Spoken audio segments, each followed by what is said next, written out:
keeping your precious cargo safe in the vehicle.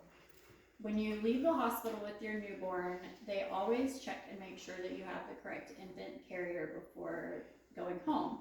But they don't talk to you about what comes next. When that tiny infant outgrows that bucket seat, what's the next step?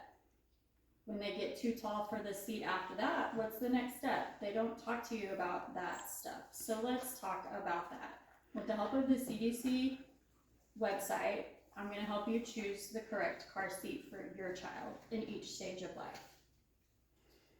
So the first car seat is a rear-facing car seat. You come home with the infant seat. The next step is a combination rear-facing seat. You're going to use those seats from birth until the age of 2, up to the age of 4, depending on the height and the weight of the child. So when some car seats state that they have to have 1 inch of shell above their head or it's outgrown by height.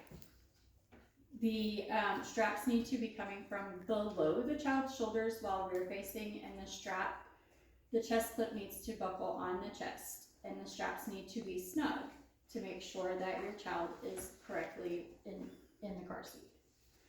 So the next step is going to be a forward-facing car seat. This is after your child has outgrown the rear-facing car seat, and you want to make sure they're at least 2 before you forward face for safety.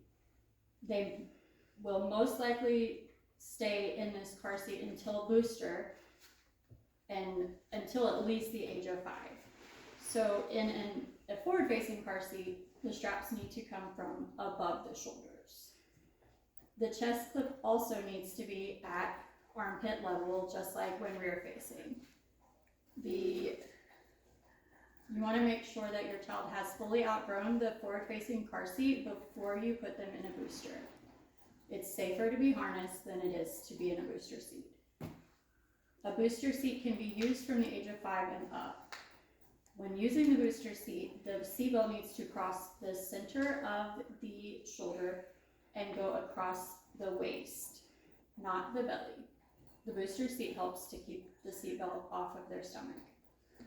Once they outgrow that seat, that is when you would use the adult seatbelt. But to use the adult seatbelt, things have to fit a certain way. If your child does not fit properly, they could be severely injured in an accident. The seatbelt still needs to cross the middle of the chest and go across their hips, the strongest part of your body. So I know that's a lot of information and it can be confusing, but I hope that this gives you some peace of mind on moving forward and figuring out which seat would fit best for your child.